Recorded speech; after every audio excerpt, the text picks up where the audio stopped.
Hello mga ka-Simpol! Medyo naiba yung set natin ngayon kasi nandito tayo sa isa kong mga restaurant, ang Talisay. At magluluto tayo dito sa aking garden. Ang putahe natin ngayon ay stir-fried tofu with vegetables. Simpol, simpol, luto na Ito siya, medyo spicy ng konti. Option mo maging spicy. Pwede mo din tanggalin yung chilies altogether para hindi siya maging anghang kung may mga bata nakakain. Ang tofu kasi medyo magandang source siya ng protein. So, eto, meron na tayong tofu. Pinaprito ko na siya. So, tofu, mga 4 or 5 pirasong tokwa. At sinice ko ng ganitong size. Mga 1 inch by 1/2 inch na cubes. Then, rinol ko siya konting cornstarch at pinaprito ko. So, ready na yung ating tokwa para masote natin later on. From Masflex, may bago naman akong saute pan from Masflex. Very beautiful. So, we just put a little oil. Yan, konting oil lang. At magsosote tayo ng ating aromatics. Ano yung gamit natin? Meron tayong konting garlic.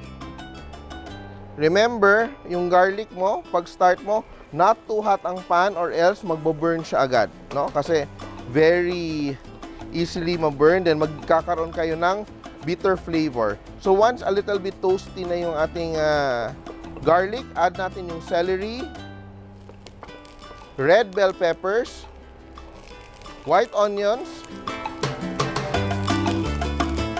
tausi or black beans,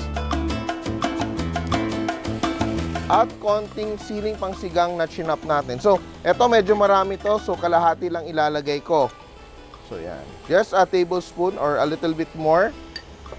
So, saute na natin. Medyo very aromatic na yung ating ginigisa.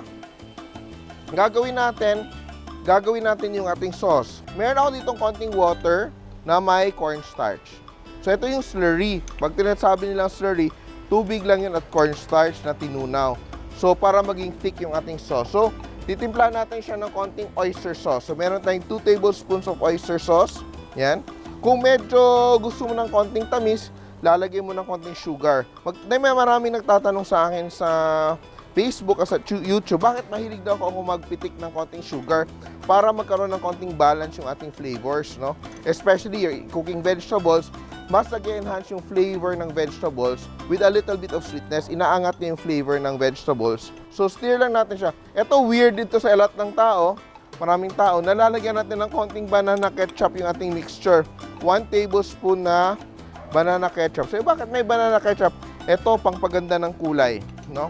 So, you see, we already have our vegetable sautéing and we add our sauce. So, premix natin yung sauce natin.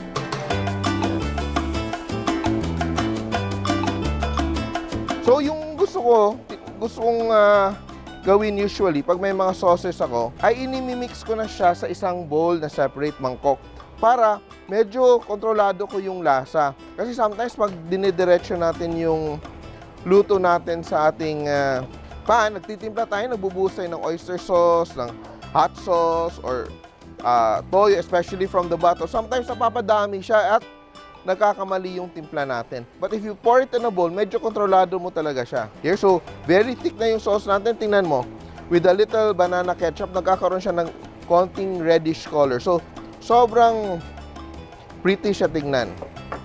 Yan. So, medyo thick yung ating ginawang sauce. Very simple na sauteed tofu. So, huling-huli talaga natin ilalagay yung ating pepper. Bakit siya huli? Para buhay na buhay pa yung amoy niya. Hindi yung naluluto na siya at na-disperse sa yung kanyang flavor. So, konting stir lang siya. And our tofu dish is done. Sobrang simple, di ba? So, here we have it. Our very easy stir-fried tofu with vegetables. Very beautiful and very simple to do. So, titikman natin. Yan. Very nice. Pwede ito sa mga meatless Mondays nyo, meatless Fridays, or meatless whenever days. Perfect for the family.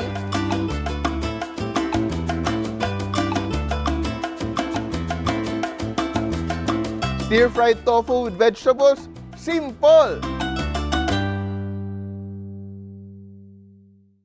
Nagustuhan niyo ba ang video na to? Please share para lalong dumami ang ating mga kasimpol. And don't forget to subscribe to our Facebook, YouTube, and Instagram accounts.